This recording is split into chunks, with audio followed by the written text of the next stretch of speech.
지난주에는 이 요한복음에 기록된 마지막 에고에이미에 관해서 말씀을 나누었어요. 이제 저기 기록된 7가지 에고에이미가 다 나왔죠. 에고, 참, 포도나무, 에이미. 문법 순으로는 이런데 에고에이미를 강조하느라고 에고에이미, 참, 포도나무 이렇게 말씀을 드렸어요. 요한복음에 기록된 이 7가지 에고에이미 모두 예수님이 누구이신지를 계시하시는 선언이다. 예수님이 누구시죠? 하나님이시다라는 거죠.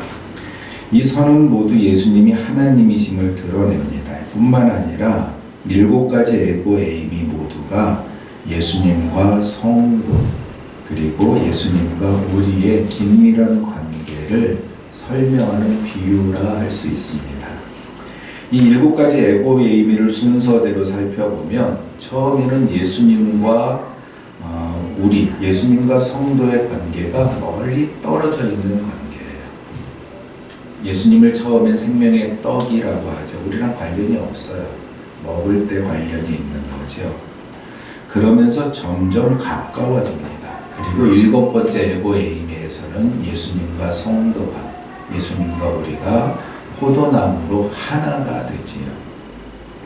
그리고 이 7가지 에고에이미의 공통점은 모두 생명과 연결되어 있다는 것입니다. 요한복음 15장의 그 마지막 에고에이미 참 포도나무에 대해 이야기합니다. 예수님은 포도나무요, 우리는 가지라 하는 거지요. 이 가지가 나무에 붙어 있지 않으면 스스로 아무것도 할 수 없는 것처럼 우리도 예수님께 붙어 있지 않으면 아무것도 할 수 없습니다. 우리의 삶의 열매는 오직 예수님과의 철저한 관계, 붙어 있음, 이것을 통해서 연합이라고 하죠. 이 연합과 친밀함을 통해서만 무언가 이루어지는 거예요. 연합이다. 에고에이미, 나는 스스로 있는 자다라고 계시하셨더니 하나님의 이름이지요.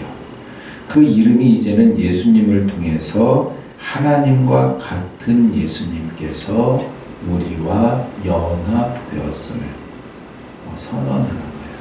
여러분, 연합과 같은 이름이 있지요. 누가 예수님 이 연합이라는 이름을 가지고 있을까요? 이스라엘, 야곱의 12아들 중에 레위라는 이름이 있죠. 이 레위라는 이름이 연합이에요. 그래서 하나님의 백성 가운데 제사장으로 있으면서 이스라엘 백성과 하나님이 연합되었음을 보여주는 그 이름이 레위인데, 이제는 예수님 시대가 와서 예수님과 성도를 연합시켜주는 그 에고에이미, 예수님 자신이 바로 그 연합이 되시고 있어요. 이 말씀은 예수님과 우리가 연합하는 그 일을 농부 되신 하나님께서, 예수님은 포도나무에 우리는 가지인데 그 포도나무를 돌보는 하나님께서, 예수님 하나님께서 이 연합을 완전하게 하시는, 그리고 그 안에서 열매 맺게 하신다는 것을 이 에고에이미 참 포도나무를 통해서 보여주고 계신다는 거죠. 그러니까 주님께서 이루시는 일이 바로 아버지의 뜻이다, 이거예요. 우리의 노력이 아닌 예수님의 공로로 예수님 안에서 우리는 예수님과 같은 열매를 맺습니다. 이 일을 우리는 스스로는 할 수 없지만 하나님께서 우리를 통해서 행하시는 거예요. 그런데 예수님께서는 우리가 이 일을 이룰 수 있는 방법을 가르쳐 주십니다. 요한복음 15장 7절을 보십시오. 너희가 내 안에 거하고 내 말이 너희 안에 거하면 무엇이든지 원하는 대로 구하라. 그리하면 이루리라. 연합을 지금 이렇게 표현하고 있어요. 너희가 내 안에 거하고 내 말이 너희 안에 거하면, 이게 연합이에요. 포도나무에 가지가 붙어 있는 것을 너희가 내 안에, 내 말이 너희 안에, 이렇게 표현하고 있는 거예요. 그러니까 우리가 주님 안에 거하고 주님께서 하신 말씀이 우리 안에 있다면 무엇이든지 원하는 대로 구하라 하십니다. 그러니까 내가 원하는 것을 구하는 것이 아니라 주님 말씀이 우리 안에 있다면 무엇을 구해야 할지 안다는 거예요. 그것을 위해서 구하라는 거지요. 그러니까 우리는 주님의 십자가로 말미암아 주님 안에 거할 수 있게 되어서 이제 거하고 있어요. 또 주님께서 하신 말씀 7번째 에고에임이 참포도나무라고 하신 이 말씀이 우리 안에 있습니다. 그렇다면 우리는 그 열매를 맺기 위해서 무엇이든지 구할 수 있다는 말씀입니다. 그리고 하나님께서 이루시려는 그 일을 우리를 통해서 이루시는 거예요. 그 이루어진 것, 이것이 곧 열매입니다. 내 욕심을 위해서가 아니라 참 포도나무의 열매, 예수님의 열매를 맺기 위해 구하는 그 무엇이든지 들으신다 라는 거예요. 열매를 맺기 위해서 구하고 또 구한 대로 열매를 많이 맺게 된다. 성경에는 열매를 맺기 위해 구하면 이루리라 이렇게 표현하고 있어요. 그렇게 성도들이 예수님의 열매를 많이 맺으면 농부이신 아버지께서 영광을 받으실 것이고 우리는 주님의 제자가 된다. 오늘 본문은 이렇게 표현하고 있습니다. 우리가 주님의 제자가 된다. 이 말은 주님과 제자가 하나 된다. 이런 의미와도 같아요. 그 열매로 주님께서 주신 새 계명, 이것을 본문에서는 사랑이라고 표현하고 있습니다. 주님께서 주신 새 계명을 열매를 맺기 위해서는 주님 안에 우리가 붙어 있어야 돼요. 그러니까 새 계명을 우리에게 서로 사랑하라 하신 그 계명을 이룰 수 있으려면 주님께 붙어 있어야 된다는 거죠. 그런데 주님께서 이미 우리는 주님의 가지다라고 선언하고 계신 거예요. 붙어 있기 위해서 어떤 일을 해야만 하는 것이 아니라 이미 붙어 있음을 전제하면서 말씀하시는 거예요. 주님께서 에고 에이미를 선언하시며 이것을 우리에게 알려주신 이유가 있어요. 그 이유가 무엇일까요? 그 이유에 대해서 예수님께서 분명하게 말씀하십니다. 요한복음 15장 11절을 보세요. 내가 이것을 너희에게 이름은, 너희에게 말하는 것은 내 기쁨이 너희 안에 있어 너희 기쁨을 충만하게 하려 합니다. 목적이 뭐예요? 너희에게, 우리에게 그 기쁨이 충만하게 하려고 이것을 말씀하시는 거라는 거죠. 그런데 그 기쁨은 원천이 예수님의 기쁨이에요. 내 기쁨이 너희 안에 있어서 너희 기쁨이 충만하게 하려고. 그러니까 예수님께서 이 15장 1절부터 10절까지 에고의 힘이 포도나무를 말씀하시는 것은 주님의 기쁨이 우리 안에 있어서 우리의 기쁨이 충만하게 하려 함이라는 거지. 그러니까 여기서 그 기쁨이 열매라면 주님의 열매가 우리 안에 맺혀져서 우리의 기쁨이 되는 것, 그게 포도나무, 에고의 힘이 참 포도나무에서 말씀하고 있는 거예요.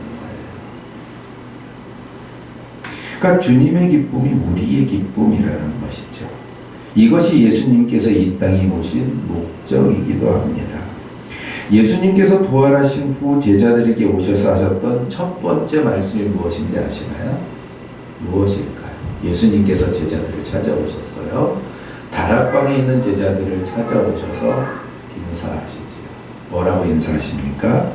너희에게 평강이 있을지어다. 그러니까 예수님께서 이 땅에 오신 그 목적이에요.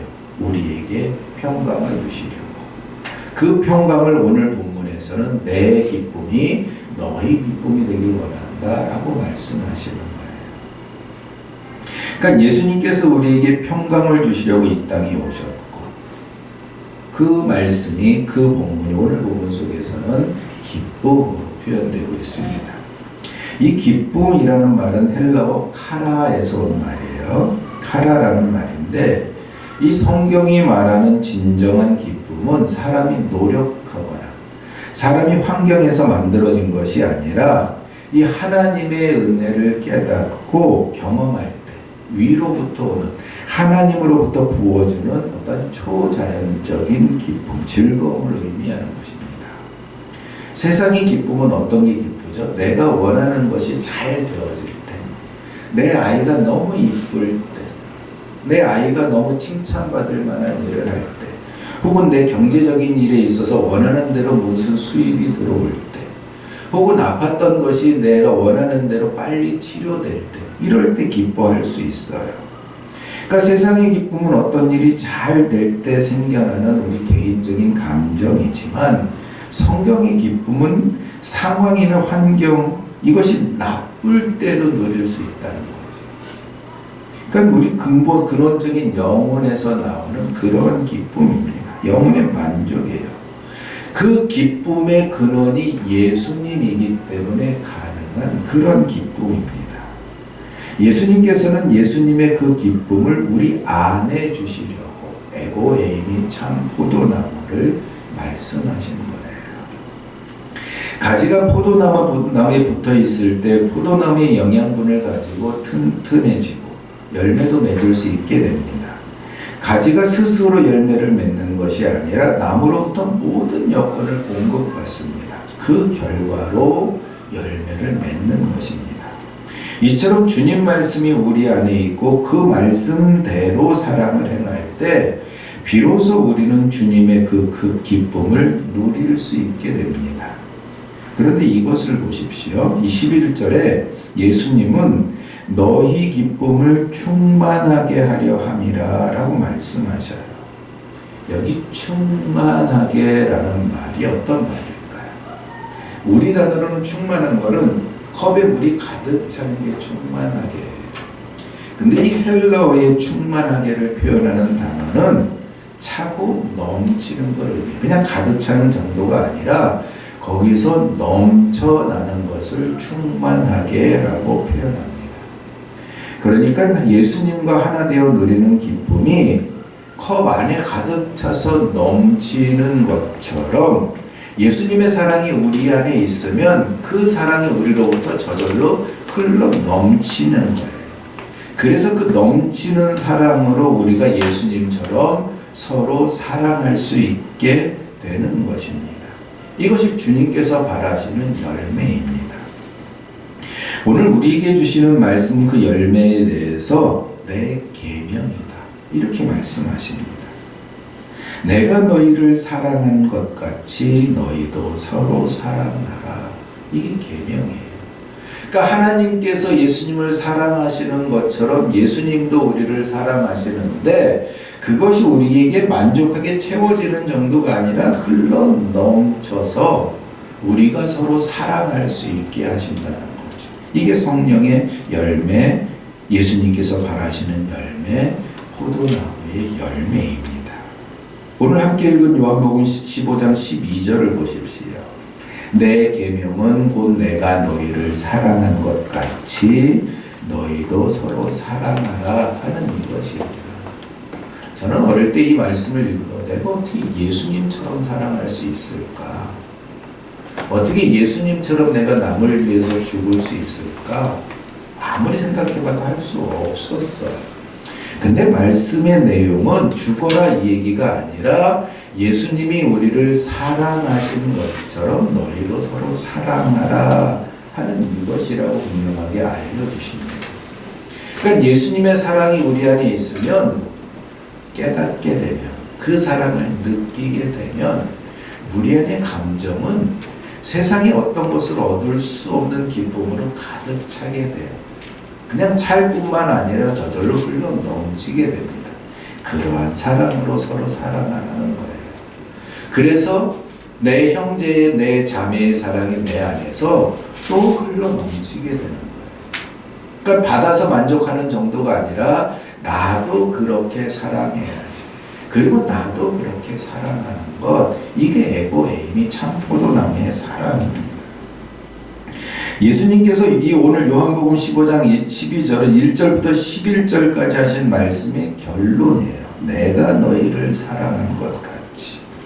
예수님께서 제자들을 얼마만큼 사랑하셨습니까? 9절을 보면 아버지께서 나를 사랑한 만큼 내가 너희를 사랑했다. 이렇게 말씀하세요. 하나님께서 예수님을 얼마만큼 사랑하셨을까요? 하나님의 자금이 우리의 큰보다 훨씬 더 큽니다. 인간적으로 생각할 때 얼마나 사랑하셨기에 죽으라고 내려보내셨을까? 이렇게도 생각할 수 있어요. 그런데 그 이면에 담긴 하나님의 사랑은 우리가 상상할 수 없는 그런 크기인 거죠. 그런데 예수님께서 바로 그런 크기로, 헤아릴 수 없는 크기로 우리를 사랑하셨다. 이렇게 말씀하고 계십니다. 앞으로 사랑하실 것이라가 아니라 이미 사랑하셨다. 이렇게 말씀하시는 거예요. 그런데 우리가 예수님께 붙어 있다면 우리도 예수님께서 우리를 사랑하신 것만큼 우리도 서로 사랑할 수 있다는 것입니다. 우리가 할 수 있는 예수님만큼의 그 큰 사랑이 바로 열매입니다. 가지가 스스로 노력해서는 그 열매를 맺을 수 없어요. 주님의 기쁨이 우리 안에서 충만한 것처럼 주님의 사랑이 우리 안에서 흘러 넘칠 때 그 사랑의 열매는 저절로 맺히는 것입니다. 그러니까 우리가 노력해야 할 것은 열매를 맺으려고 노력하는 것보다 더 먼저 예수님과의 관계 속에 친밀하게 들어가는 것, 이것이 더 중요합니다. 내가 무언가 선행을 행하려고 하면은 내가 가진 것을 주려고 할 수밖에 없어요. 근데 가진 게 별로 없거든요. 근데 예수님과의 친밀한 관계 속에 들어가면 저절로 넘쳐나는 게 있어요. 감정이. 우리의 삶을 맺혀지는 또 다른 것들을 전해주려고 하는 그런 열매들이 저절로 맺히게 돼요. 주님의 기쁨이 그처럼 우리 안에서 충만하며 주님의 사랑이 우리 안에서 저절로 흘러 넘치고 그 사랑의 열매는 저절로 맺혀지는 것입니다. 여러분, 사과나무는 사과 열매를 맺고 포도나무는 포도 열매를 맺습니다. 그래서 그 열매를 보면 그 나무가 어떤 나무인지 알 수 있습니다. 예수님께 붙어있는 가지는 예수님의 열매를 맺을 수밖에 없어요. 그래서 세상은 그 열매를 보고 우리가 예수님의 제자인 줄 알게 된다는 것입니다. 또 8절에서 너희가 열매를 많이 맞으면 내 아버지께서 영광을 받을 것이다 라고 말씀하십니다. 아버지께서 바라시는 열매의 실체가 바로 12절 너희도 서로 사랑하라 라는 거예요. 우리가 목숨을 다해 서로 사랑할 때 농부이신 하나님은 최고의 열매를 거두시고 또 영광을 받으십니다. 따라서 요한복음 15장 12절의 사랑은 포도나무 비유의 완전한 결실이자 핵심 열매라고 할 수 있어요. 사랑의 열매입니다. 그런데 여러분, 12절에서 발견할 수 있는 또 한 가지 놀라운 사실이 있습니다. 12절을 다시 보세요. 내 계명은 곧 너희에게 내가 너희를 사랑한 것 같이 너희도 서로 사랑하라 하는 이것이니라. 여러분, 무엇이 보입니까? 계명이 보입니까? 또 너희도 서로 사랑하라는 주님의 명령이 보이십니까? 그보다 더 중요한 것이 있습니다. 그것은 내가 너희를 사랑한 것 같이라는 말씀입니다. 주님께서 이미 우리를 사랑하신다는 말씀입니다. 너무도 당연해서 잘 보이지 않습니다. 우리는 이거를 읽을 때, 이 말씀을 읽을 때 계명에 주목할 때가 많고 너희도 사랑하라라는 명령에 주목할 때가 많습니다. 그런데 주님께서는 우리에게 그 사랑을 명령하시기 전에, 그 계명을 주시기 전에 이미 그 사랑의 본을 보여주셨습니다. 단순히 잠시 본을 보여주신 정도가 아니라 지금까지도 그 사랑으로 계속해서 우리를 사랑하고 계신다는 것입니다. 주님은 서로 사랑하라 말씀하시기 전에 이미 먼저 우리를 사랑하고 계셨습니다. 구약의 율법이 내 이웃을 내 몸같이 사랑하라 하신 것이라면 예수님의 계명은 예수님이 우리를 사랑하신 그 수준과 그 방식으로 사랑하라는 것입니다. 예수님께 받은 무조건적인 사랑을 경험한 사람은 비로소 공동체 안에서 형제 자매를 그렇게 사랑할 수 있습니다. 마치 십자가처럼 하늘에서 내려오는 수직적인 그러한 하나님의 사랑과 이 사랑을 경험한 사람만이 서로 사랑할 수 있다는 이런 영적인 원리를 담고 있어요. 십자가 사랑이지요. 예수님은 그 사랑에 대해서 다시 말씀하시며 친구를 위한 사랑을 말씀하십니다. 13절을 보십시오. 사람이 친구를 위하여 자기 목숨을 버리면, 여러분 이렇게 사랑할 수 있습니까? 여러분 친구를 위해서 자기 목숨을 버릴 수 있어요? 혹 친구 말고 여러분들의 남편, 여러분의 아내를 위해서 그렇게 사랑할 수 있습니까? 그런데 13절에 사람이 친구를 위하여 자기 목숨을 버리면 이보다 더 큰 사랑이 없다라고 말씀하세요. 예수님께서 이제 곧 유다와 함께 온 군병들에게 끌려가서 십자가에 죽으실 그 일을 말씀하고 계신 거예요. 그만큼 너희를 사랑한다라는 것을 미리 말씀하시면서 우리에게 보여주시는 거지요. 이것은 친구를 위하여 자기 목숨을 버리는 것이라고 말씀하시면서 주님의 죽음에 대해서 이야기하고 계신 것입니다. 그리고 친구를 위해, 제자들을 위해, 우리들을 위해서 그 생명을 주시려는 거지요. 그리고 말씀하십니다. 14절을 보십시오. 너희는 내가 명하는 대로 행하면 곧 나의 친구라. 이 말씀은 우리 존재를 흔들고 있는 거예요. 파격적이고 감격적인 선언이지요. 에고에이미를 통해서 예수님께서 바로 하나님이심을 선포하고 그 하나님께서 우리 인간을 친구라고 선언하고 계시기 때문입니다. 여기 조건이 있어요. 너희는 내가 명하는 대로 행하면 이라고 조건이 있는데 사실 우리는 그렇게 행하기 어렵습니다. 그렇게 행하면 친구가 된다면, 그렇게 행해야만 예수님의 친구가 된다면 우리는 결코 예수님의 친구가 될 수 없어요. 그럼에도 불구하고 예수님은 너희는 나의 친구라 라고 말씀하고 계신 거예요. 고대 유대 사회나 로마 사회에서는 이 신과 인간 혹은 왕과 백성과의 관계는 철저히 주인과 종의 관계였습니다. 수직적인 관계예요. 종은 주인의 계획이나 속마음을 알지 못한 채 그저 명령에 따라서 맹목적으로 복종해야만 하는 그런 관계입니다. 그런데 예수님은 자신을 하나님으로 선언하면서도 우리를 그런 억압적이고 수직적인 관계가 아니에 그걸 그렇게 두시지 않고 우리를 친구라고 부르시는 거예요.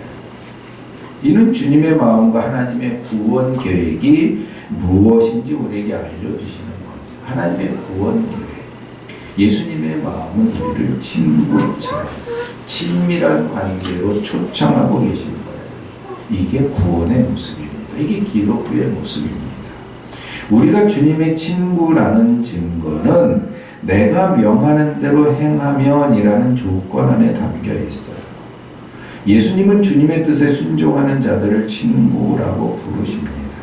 그런데 여기에서 말씀하시는 명령의 핵심, 내가 너희를 사랑한 것 같이 너희도 서로 사랑하라는 계명입니다. 이게 행해야 할 거예요. 종은 처벌이 두려워서 억지로라도 주인의 명령에 복종합니다. 하지만 친구는 상대방을 신뢰하고 사랑하기 때문에 기쁨으로 그 뜻을 따릅니다. 예수님의 친구가 된다는 것은 주님께 받은 사랑을 바탕으로 해서 그 공동체 안에서 이웃을 향해 사랑을 실천하며 나아가는 그러한 삶을 의미합니다.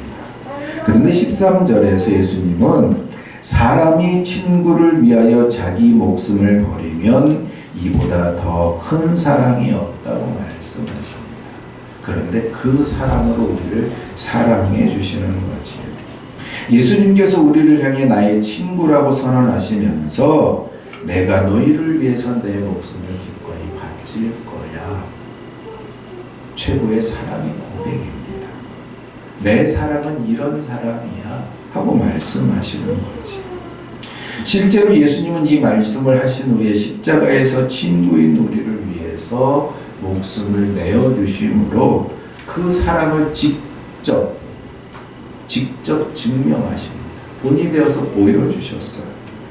주님이 우리를 친구라고 부르신 것은 우리를 목숨을 바쳐 사랑할 만한 존귀한 존재라고 여겨주신 것입니다. 이게 은혜입니다. 우리는 주님의 사랑을 본받아서 서로 사랑함으로써 그 친밀한 친구 관계를 세상에 증명하며 살아야 합니다. 어떻게 하면 될까요? 예수님께서 아직 십자가를 지시기 전에 이미 우리에게 너는 나의 친구라고 선언하십니다. 예수님께서 이렇게 우리를 향해서 너는 나의 친구라 선언하신 이유를 15절에서 이렇게 말씀하고 있어요. 15절을 보십시오. 이제부터는 너희를 종이라 하지 아니하리니 종은 주인이 하는 것을 알지 못합니다. 너희를 친구라 하였노니 내가 내 아버지께 들은 것을 다 너희에게 알게 하였습니다.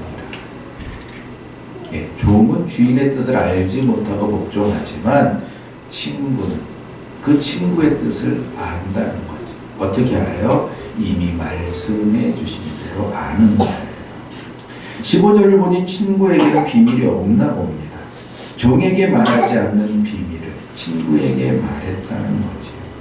종에게 말하면 명령이 되지만 친구에게 말하면 그 친구의 말을 듣기만 하면 되는 거죠. 여러분 혹시 가장 친한 친구라고 여겼던 그 친구에게 배신감을 느껴본 경험이 있습니까? 가장 친한 친구라고 생각을 했는데 아닌가 봐 라고 느꼈다.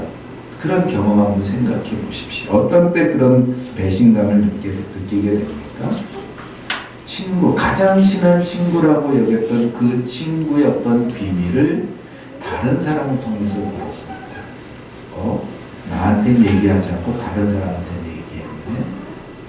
내가 가장 친구가 아니었나? 이런 배신감을 느끼게 되죠. 사실 내가 모르는 비밀을 다른 친구가 알고 있다면 그 의미는 나는 그의 가장 친구가 아니라는 의미가 됩니다. 그냥 여러 친구 중에 하나일 뿐이라는 거예요. 그의 생각과 상관없이 나만 가장 그를 가장 좋은 친구라고 여겼던 것이지요. 하지만 주님은 우리를 그렇게 여기지 않으시고 그렇게 대하지 않으세요. 아버지께 들은 바인 구원의 비밀을 우리 모두에게 알려주시는 거지요. 그러니까 가장 중요한 일, 우리를 구원하시려는 그 하나님의 계획을 우리에게 다 알려주셨어요. 가장 중요한 비밀인데 주님도 그 하나님의 계획을 이루시기 위해서 순종함으로 이 땅에 오셨습니다. 그리고 이제 곧 그 일을 완성하시기 직전이에요. 예수님께서 이미 이전부터 이 일에 대해서 제자들에게 다 말씀하셨지요. 다만 제자들이 주님의 그 말씀을 듣고도 깨닫지 못하고 있었을 뿐입니다. 주님은 그 일을 행하시기 위해서 오늘 우리에게도 이 말씀을 하고 계신 거예요. 그렇다면 주님께서 그 중요한 아버지 일을 다 우리에게 말씀하신 것은 무엇 때문일까요? 그 이유를 16절에서 찾을 수 있어요. 16절 보십시오. 너희가 나를 택한 것이 아니요 내가 너희를 택하여 세웠나니 이는 너희로 가서 열매를 맺게 하고 또 너희 열매가 항상 있게 하여 내 이름으로 아버지께 무엇을 구하든지 다 받게 하려 함이라. 이 일을 우리에게 알게 하신 것은 주님께서 우리가 주님을 택하였기 때문이 아니라 주님께서 우리를 택하였기 때문입니다. 왜 택하셨어요? 알게 하시려고. 이 비밀을 가르쳐 주시려고. 그리고 우리를 택하신 후에 이 일을 알게 하신 것은 우리로 열매를 맺게 하고 또 그 열매가 항상 있게 하기 위함이라고 말씀하십니다. 왜냐하면 그 열매를 맺기 위해 아버지께 구하는 것은 무엇이든지 다 받을 수 있기 때문입니다.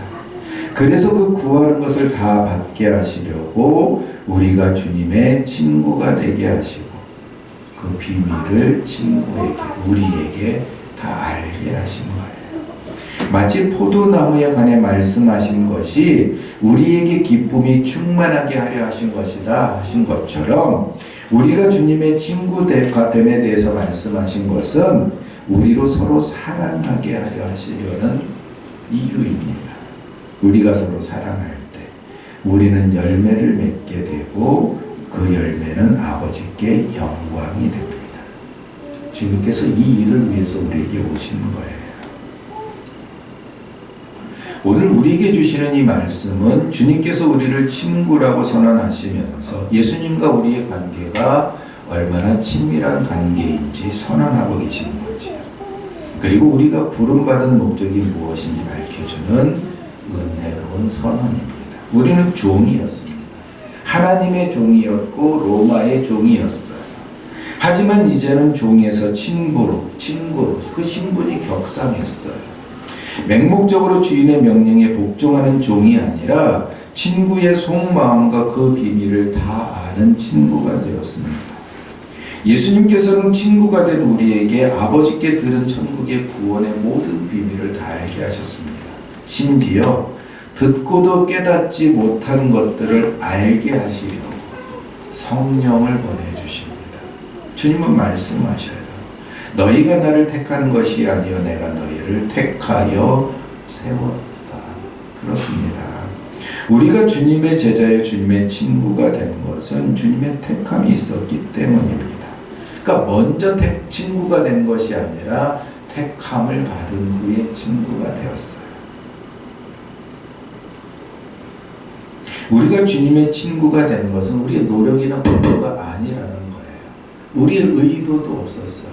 그런데 주님의 택하셨고 친구 삼아 주셨다는 것이 주님의 은혜가 먼저였다는 것입니다. 그리고 주님께서 우리를 친구로 부르시고 세우신 목적이 분명합니다. 첫째는 우리의 삶의 자리에 가서 항상 풍성한 열매를 맺게 하려는 것입니다. 우리는 그것을 삶의 모든 영역을 예배하는 처소로 만들어 갑니다. 이 기도 제목 두 개 담고 있어요. 그걸 실천하는 거지. 우리가 우리 삶의 모든 영역을 예배하는 처소로 만들어 가는 것이 우리가 맺는 열매입니다. 우리는 우리에게 주시는 그 말씀을 그 방법으로 주님께서 우리를 사랑하시는 것처럼 서로 사랑하라고 알려주시는 거예요. 예배하는 처소에서 미워할 수 없죠. 그 사랑을 실천하는 장소가 곧 예배하는 곳입니다. 주님께서 우리를 친구로 부르시고 세우신 목적이 또 있습니다. 그것은 예수님의 이름으로 하나님 아버지께 구하는 무엇이든지 다 응답받게 하시려는 그 기도의 특권을 주시려는 것입니다. 사실 우리는 하나님께 기도하고 기도한 대로 응답받지 못한 경우가 응답받은 경우보다 더 많아요. 그런데 우리는 여기서 그 응답받지 못한 이유를 찾을 수 있습니다. 바로 그 기도가 주님께서 명하신 열매를 맺기 위한 기도인가 아니면 내 필요를 채우기 위한 기도인가 하는 점입니다. 주님은 분명히 말씀하셔요. 너희가 나를 택한 것이 아니요 내가 너희를 택하여 세웠나니 이는 너희로 가서 열매를 맺게 하고 또 열매가 항상 있게 하여. 이것이 기도하고 받을 수 있는 조건이라는 거예요. 이것이 기도에 응답받는 비결입니다. 주님의 택하심을 신뢰하고 주님의 명령을 따라 가서 열매를 맺는 것입니다. 그 열매는 서로 사랑하는 거예요. 우리가 서로 사랑할 때 열매 맺기 위해 기도하는 것은 다 기도한 대로 응답받을 수 있습니다. 나의 영광이 아닌 아버지의 영광을 위한 것이기 때문입니다. 주님의 사랑은 그래서 우리를 종이 아닌 친구로 바꾸었습니다. 주님의 사랑으로 우리는 죽음에서 생명으로 옮겨진 거예요. 주님의 사랑 때문에 우리도 서로 사랑하며 그 열매로 하나님께 영광을 돌릴 수 있게 되었습니다. 우리가 누군가를 사랑해야 하는 이유는 내 성품이 좋아서가 아닙니다. 주님께서 먼저 목숨값이라는 엄청난 사랑의 빛을 우리가 주님께 줬기 때문입니다. 주님의 에고에이미는 주님이 우리의 생명이 되셨음을 선언합니다. 우리가 전에는 멀리 떨어져 있었지만 이제는 아닙니다. 종이 아니고 죄인이었지만 주님이 택하심을 얻은 주님의 가장 친밀한 친구가 되는 거예요. 그리고 마침내 포도나무와 가지처럼 주님의 영원한 생명으로 하나가 되었습니다. 여러분, 우리가 누군가를 사랑해야 하는 것은 의무가 아닙니다. 사랑의 빛을 줬기 때문에 빛을 갚아가는 거예요. 그 사랑의 빛이 너무 크기 때문에 빛을 갚아야 하는 부담감이 아니라 그 빛이 우리 안에서 라이트가 아닙니다. 빛이에요. 그 빛이 우리 안에서 기쁨이 되는 거예요. 그래서 그 기쁨이 넘쳐서 사랑하게 되는 거지요. 지난 한 주간에 내 힘으로 사랑할 수 없었다, 용서할 수 없었다, 그런 사람이 있다면 떠올려 보십시오. 그리고 내 감정이 아니라 주님의 사랑을 의지해서 작은 배려, 따뜻한 말 한마디, 혹은 그를 위해서 침묵으로 기도하는 그러한 마음들이 있기를 소망합니다. 그래서 주님이 먼저 베풀어 주신 이 파격적인 은혜, 이 사랑의 초대를 가볍게 여기지 마시고 그 사랑, 맹목적인 목적이 아니라 주님의 마음으로 사랑하는 저와 여러분 되기를 바랍니다. 생명이 근원이신 이 포도나무에 여러분의 삶을 붙들어 매십시오. 그리고 주님의 사랑으로 서로 사랑하는 저와 여러분 되기를